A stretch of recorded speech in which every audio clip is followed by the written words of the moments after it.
Hello student, good morning. आज हम आपको प्रथम पत्र का 13वां अध्याय सृजनात्मकता का विकास यानी मानव विकास में सृजनात्मकता विकास का क्या महत्व है तथा मानव जीवन में मानव के सर्वांगीण विकास में सृजनात्मकता का क्या महत्व है तथा प्रत्येक व्यक्ति अपनी क्रियाओं को बढ़ाने के लिए अपनी योग्यताओं का किस प्रकार सृजन करता है तथा नए नए कार्यों को करता है, वही आपका सृजनात्मक के क्षेत्र के अंतर्गत आता है। अब तो मैं आपको मानव विकास के अध्ययन में शारीरिक विकास, मानसिक विकास, बौद्धिक विकास, सामाजिक विकास, कई प्रकार के विकास के बारे में अध्ययन करा चुके हैं। इन सभी विकासों में सृजनात्मक विकास का एक महत्वपूर्ण स्थान है। सभी प्राणियों में मनुष्य को सबसे बुद्धिमान प्राणी कहा जाता है। वह अपनी बुद्धिमत्ता के कारण ही वह किसी भी समस्या को वह कुछ समय में ही हल कर देता है तथा वह एक नई दिशा में अपने कार्यों को अग्रसर करता है। तो आज हम आपको सृजनात्मकता के बारे में, परिचय के बारे में आपको अध्ययन कराएंगे। मानव अपने बुद्धि, ज्ञान, कौशल तथा कल्पना एवं सृजन शक्ति से ही सभी प्राणियों में श्रेष्ठ माना जाता है। सबसे अधिक श्रेष्ठ किसको माना गया है? मनुष्य को ही। मनुष्य एक सामाजिक प्राणी है, समाज में रहकर अपना विकास करता है तथा वह अपनी रचना करता है। तो सभी प्राणियों में मनुष्य को सबसे श्रेष्ठ प्राणी माना गया है, क्योंकि उसमें बुद्धि, ज्ञान, कौशल, सृजन करने की क्षमता पाई जाती है। इसलिए मनुष्य को सबसे सर्वश्रेष्ठ प्राणी माना जाता है। वह अपने सृजन क्षमता के कारण ही सुंदर से सुंदर वस्तुओं की रचना करता है। रचना कैसे करता है? जैसे कि आपने एक मूर्तिकार को देखा होगा, एक कलाकार को देखा होगा। जब वो मूर्तियों का निर्माण करता है तो उसको एक नया रूप, आकार, रंग देकर उसमें एक नई ऊर्जा का भाव बढ़ता है। एक मूर्तिकार होता है, उस मूर्ति को इस तरह से बनाता है, देखने पर ऐसा लगता है कि अभी ये बोलने वाली है। तो उस कलाकार की वह सृजन क्षमता ही है। वो मिट्टी की मूर्ति में एक जान डालने वाली यानी एक सजीव जैसी रचना दिखाई देती है तथा उसका मन नाचने लगता है। छोटा बालक होता है, वह किसी दुकान पर खिलौने को देखकर मचलने लगता है। ऐसा लगता है कि यह सचमुच में ही वो प्राणी मात्र है। कहने का तात्पर्य है, प्रत्येक व्यक्ति इस सृजन क्षमता के कारण ही अपने आप को व्यक्त कर सकता है तथा अपने आप को नई दिशा दे सकता है। एक कलाकार भले ही पढ़ा लिखा नहीं होता है, ना ही इतना बुद्धिमान होता है, परंतु उन मूर्तियों को इतनी सुंदर, आकर्षक, मनोहरी, ऐश्वर्यशाली एवं लुभावनी बनाता है, जिसको देखकर मन मयूर नाचने लगता है। छोटा बच्चा उन मूर्तियों को पाने के लिए मचलने लगता है। वह माता पिता से खरीदने के लिए जिद करने लगता है। मूर्तियाँ इतनी सुंदर एवं सजीव होती हैं, लगता है कि अभी ये बोलने वाली हैं, अभी ये बोल पड़ेंगी। यह सब एक कलाकार की सृजन क्षमता ही होती है। यह एक सिर्फ कलाकार ही बना सकता है, वो इसकी सृजन क्षमता है। उसी प्रकार जैसे कि हमारी कई कविताएं, कहानियाँ होती हैं, हिंदी में कोई ऐसी व्याख्या होती है, ऐसी कोई कविता होती है जिसको हम पढ़ते हैं। जैसे हमारा कोई शिक्षक हमें अध्ययन कराता है तो ऐसा लगता है कि सचमुच में यह घटना हो रही है। हम उस लोक में हम अपने आप को एक सजीव मानने लगते हैं तथा ऐसा लगता है कि सचमुच में ये सारी व्याख्या हमारी आंखों के सामने व्यक्त हो रही है। तो यह भी एक लेखक की सृजन क्षमता ही होती है। वह अपनी कहानी को इस तरह से लिखता है कि सामने वाला पढ़कर भावुक हो जाए, प्रसन्न हो जाए, अपने आप को आनंदित महसूस करने लगता है। तो यह एक लेखक की, एक कलाकार की सृजन क्षमता ही होती है। वह उस कविता को, उस भाव को एक नई दिशा दे करके उसको सजीवता का गुण भरने का प्रयास करने लगता है। वह उसकी सृजन क्षमता होती है। जैसे कि कोई कहानी होती है, जैसे ब्रह व्याख्या है, जिसमें प्रेयसी अपने पति से बिछुड़ने लगती है, उसी शोक में वह गीत गाने लगती है, अपने दुख को व्यक्त करने लगती है। प्रेम कथा, कोई प्रेम कथा होती है, नारी सौंदर्य, नारी के गुणों के बारे में, नारी इतनी सुंदर होती है, उसका जो रूप होता है चांद के समान होता है, तो ऐसा लगता है कि सचमुच में वो नारी होगी, इतनी ही सुंदर होगी। उसने एक सजीवता का गुण किसने दिया है? उस लेखक ने। भारत की दुर्दशा, वर्षा ऋतु का मनोरम दृश्य, जैसे कि आप कहानियां पढ़ते हैं वर्षा ऋतु के बारे में, तो ऐसा लगता है बरसात हो रही है, मोर नाच रहे हैं, काले काले बादल छा रहे हैं, चारों तरफ का जो मौसम सुहावना होने लगता है। तो वह भी एक सृजनशीलता ही है, वही एक सृजनात्मकता ही है। जिस प्रकार बारिश होती है, मौसम कितना सुहावना होता है, तो प्रकृति अपना एक नया सृजन करती है, अपने अंदर एक नई ऊर्जा का अनुभव करती है, वही उसकी एक सृजनात्मकता होती है। बिना सृजन के कोई भी प्राणी अपनी उत्पत्ति नहीं कर सकता है। जिस प्रकार पेड़ है, छोटे छोटे पेड़ बड़े होकर छाया देते हैं, उसी प्रकार एक सृजन, एक कलाकार किसी वस्तु को बनाकर उसको नई दिशा, नई ऊर्जा प्रदान करता है। इसी प्रकार वैज्ञानिकों, आविष्कारों को ध्यान से देखिए, उसमें भी उपकरणों की भारी बनावट, सुंदरता, वैज्ञानिकों की सुंदरता, सृजनशीलता का एक फोटो होता है। इसमें सुंदर, आकर्षक, मनोहरी लगते हैं। आज के समय में देखो, नई नई तकनीकों के माध्यम से नए नए उपकरणों को बनाया जा रहा है, जैसे कि आके टीवी, कूलर, फ्रिज, तो ये भी एक वैज्ञानिकों की सृजन क्षमता है। वो इस तकनीकी के माध्यम से आज के समय में आधुनिकता को ध्यान में रखकर नई नई वस्तुओं का आविष्कार करते हैं, तो भी एक सृजन क्षमता होती है। जिस प्रकार कहने का तात्पर्य है कि सृजनशीलता विकास के लिए एक नया आयाम देती है, एक नई दिशा देती है। सृजनात्मकता वह शक्ति होती है, क्रिएटिव पावर, जो मानव को नई दिशा, नई चेतना, नई सूझ, नई लय, नवीन चिंतन एवं नव जीवन प्रदान करती है। यह मानव में ऊर्जा का संचार करती है। सृजनात्मकता ही मनुष्य को नई खोज, नवीन अनुसंधान के लिए प्रेरित करती है, जिससे सामाजिक परिवर्तन होते हैं। परिणाम स्वरूप समाज एवं राष्ट्र प्रगति करता है। वह देश के बारे में सोचता है, अपने समाज के बारे में सोचता है, तथा नई दिशा, नई चेतना का विकास करके भारत के नागरिकों को आगे बढ़ाने की चेष्टा करता है, प्रयास करता है। तो वह भी एक मानव को आगे बढ़ाने का ही एक सृजनात्मक विकास होता है, एक नई दिशा का विकास होता है।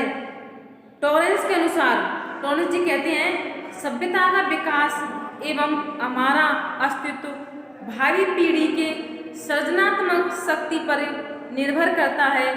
यदि समस्याओं के रोकथाम एवं निवारण हेतु कल्पना, बुद्धि, सृजन शक्ति का ठीक प्रकार से प्रयोग नहीं किया जाएगा, तो विश्व को समस्त शासन व्यवस्थाएं एक दिन में असफल होकर समाप्त हो जाएंगी। कहने का तात्पर्य है, अगर व्यक्ति बुद्धिमान नहीं होगा, उसके अंदर सृजनात्मकता शक्ति नहीं होगी, तो उसकी जो शासन व्यवस्था है असफल हो जाएंगी, आगे नहीं बढ़ पाएंगी। आपने देखा होगा, कई राजा महाराजाओं की कहानियों के बारे में सुना होगा, उन्होंने अपने देश को, अपनी जनता को, अपनी प्रजा की किस तरह से सहायता की है तथा देश को आगे की ओर अग्रसर किया है। आपके स्वामी विवेकानंद जी हैं, महात्मा गांधी है, तो उनके अंदर एक सृजनात्मक शक्ति थी। उस सृजनात्मक शक्ति के माध्यम से उन्होंने देश की जनता को जागरूक किया, सृजन किया तथा अपने देश को आज़ाद कराया।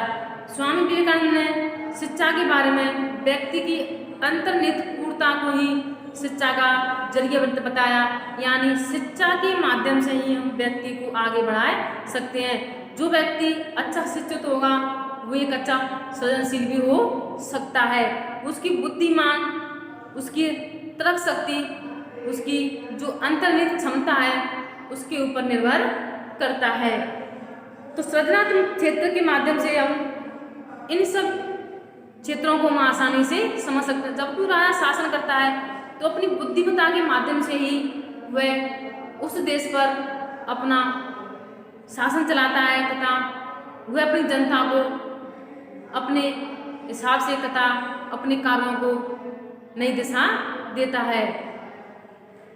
अतः हम कह सकते हैं सृजनात्मकता के बिना हम मानव का विकास नहीं कर सकते हैं। स्पष्ट है कि सृजनात्मकता मानव विकास के लिए एक महत्वपूर्ण विकास है।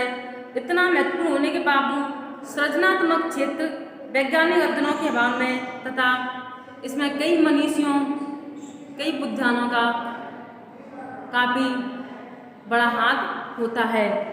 अब आपको हम परिचय के बारे में आपको बता दिया है। अब हम आपको बताएंगे अर्थ के बारे में। सृजनात्मकता का अर्थ क्या होता है? तो सृजनात्मकता का अर्थ है निर्माण करने की योग्यता, यानी नई वस्तुओं को बनाने की योग्यता, वो आपकी सृजनात्मक क्षमता कहलाती है। तो जो सृजनात्मक अंग्रेजी भाषा के क्रिएटिविटी शब्द से बना हुआ है। तो क्रिएटिविटी यानी जो लैटिन भाषा के केरे शब्द से बनाया है। केरे का तात्पर्य होता है अस्तित्व में आना, उगना, यानी उसका नया जन्म होना, अस्तित्व में आना, उगना। क्रिएटिविटी शब्द अंग्रेजी लैटिन भाषा के केरे से बना, इसका अर्थ है अस्तित्व में आना, उगना। उसी प्रकार जो क्रिएट करना, रचना करना, सृष्टि करना, निर्माण करना, नई चीज बनाना, उत्पन्न करना, मानव कल्पना का एक नया उत्पाद। जो मानव अपने अंदर नई कल्पनाओं को उड़ान, नई कल्पनाएं होती हैं, उन कल्पनाओं की कल्पना करना ही सृजनात्मकता का कार्य होता है। तो सृजनात्मकता को शाब्दिक अर्थ है निर्माण करने की योग्यता। सृजनात्मक अंग्रेजी भाषा के क्रिएटिविटी शब्द से बना है, जिसका अर्थ होता है अस्तित्व में आना, उगना। इसका प्रयोग निम्न शब्दों में भी किया जाता है: रचना करना, सृष्टि करना, निर्माण करना, नई चीजों को बनाना। अब हम आपको पढ़ाएंगे परिभाषाओं के बारे में। किन किन वैज्ञानिकों ने सृजनात्मकता के बारे में किन किन परिभाषाओं का अध्ययन किया है, जिसके माध्यम से सृजनात्मकता को स्पष्ट किया है। टेलर के अनुसार सृजनशील तथा अन्वेषक व्यक्ति कम खर्चीले उपकरणों से कम समय में जिन कार्यों को करता है, उसी काम को कम से कम योग्यता वाली व्यक्ति अधिक समय एवं उपकरण व्यय करेगा। कहने का तात्पर्य है जो व्यक्ति सृजनशील होता है उसमें कुछ नया करने की योग्यता होती है, तो वो कम समय में तथा कम खर्चे में ही एक नई वस्तु का निर्माण कर सकता है। तो वह भी सृजन शक्ति के कारण ही वह नई वस्तुओं का निर्माण कर सकता है। नेक्स्ट परिभाषा है आपकी बैरन के अनुसार।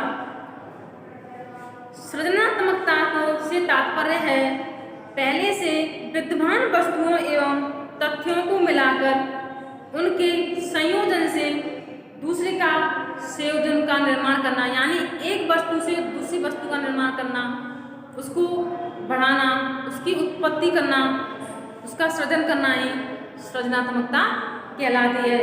तो ये आपकी परिभाषा है सृजनात्मकता की। अब हम पढ़ेंगे सृजनात्मकता की विशेषताएं।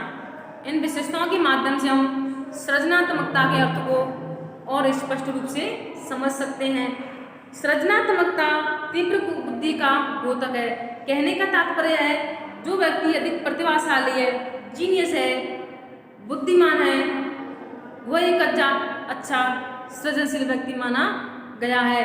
कहने का तात्पर्य है वो तो सृजनशील होता है। इससे पहले मैंने आपको बताया था जो एक कलाकार होता है, पढ़ा लिखा नहीं होता है, तब भी वह अपनी सृजन शक्ति के हिसाब से, सृजन शक्ति से नई मूर्तियों का निर्माण करता है तथा उसमें उनको अपनी कलाकृति के हिसाब से उनका सृजन करता है। तो दोनों ही परिस्थितियों में व्यक्ति सृजनशील हो सकता है। अतः हम कह सकते हैं कि जो व्यक्ति पढ़ा लिखा है, शिक्षित है, वही सृजनशील होता है। यह तो एक प्रकृति का ईश्वरीय देन है। जो सृजनशील है व्यक्ति में एक अद्भुत विलक्षण क्षमता है जो जन्मजात होती है, कोई व्यक्ति से जन्म के बाद भी ग्रहण कर सकता है, अर्जित करता है। तो सृजनात्मकता तीव्र बुद्धि का द्योतक है। सृजनशील व्यक्ति जीनियस होते हैं। वह हमेशा नया करने की सोचते रहते हैं। वे अपने मौलिक विचारों एवं नवीन वस्तुओं के निर्माण द्वारा मानव जाति का कल्याण करते हैं। सृजनात्मकता की प्रमुख विशेषताएं निम्नानुसार है। जो सृजनशील व्यक्ति होता है उसकी कौन कौन सी विशेषता होती है? नंबर 1, लक्ष्य निर्धारित करना। जो व्यक्ति सृजनशील होते हैं अपना लक्ष्य निर्धारित करते हैं कि हमें अपने भविष्य में, अपने जीवन में क्या करना है, कैसे करना है और कब करना है। वह अपने लक्ष्य को एक निश्चित समय पर ही प्राप्त करके अपने जीवन को अपना जीवन का सर्वांगीण विकास करते हैं, अपने भविष्य को सुनहरा बनाते हैं। लोचशीलता दूसरी विशेषता है इसकी। लोचशीलता यानी मुलायम, कोमलता, वह भी एक सृजनशीलता का ही विशेषताएं होती है। नेक्स्ट है मौलिकता यानी नई वस्तुएं बनाना, मोलरिटी, नवीन चीजों का निर्माण। जिज्ञासा, क्यूरोसिटी यानी जानने की इच्छा। केंद्र विमुख चिंतन यानी सभी समस्याओं का हल केंद्रित रूप से सोचता है। चिंतन का तरीका यानी चिंता एक अलग शब्द होता है, चिंतन यानी उस वस्तु का सोचना, नई वस्तुओं का निर्माण करना चिंतन की श्रेणी में आता है। कल्पना करना, सामाजिक स्वीकृति, सृजनात्मकता की परिणाम एवं सदैव प्रशंसनीय होते हैं। जो व्यक्ति सृजनशील होते हैं, सृजनात्मक कार्य करते हैं, वो हमेशा प्रशंसनीय होते हैं। यह एक मापनीय व्यवहार है। किसी व्यक्ति की हम सृजन क्षमता को माप सकते हैं। जैसे कि लड़कियां होती हैं, घर गृहस्थी के साथ साथ उनमें कई प्रकार के हुनर होते हैं, क्षमताएं होती हैं, अद्भुत क्षमता होती हैं। पढ़ने के साथ साथ गृह कार्य में भी दक्ष होती हैं, सिलाई कढ़ाई बुनाई, तो उनके अंदर सृजन क्षमता है। वो उनकी क्या होती है? सृजन क्षमता होती है। किसी में गॉड गिफ्ट होता है, वो प्रत्येक क्षेत्र में अपने आप को अग्रसर रखती हैं। यही आपका सृजनात्मकता का अर्थ होता है। कल हम आपको पढ़ाएंगे बालकों के लिए सृजनात्मकता का महत्व। आज की क्लास में इतना ही।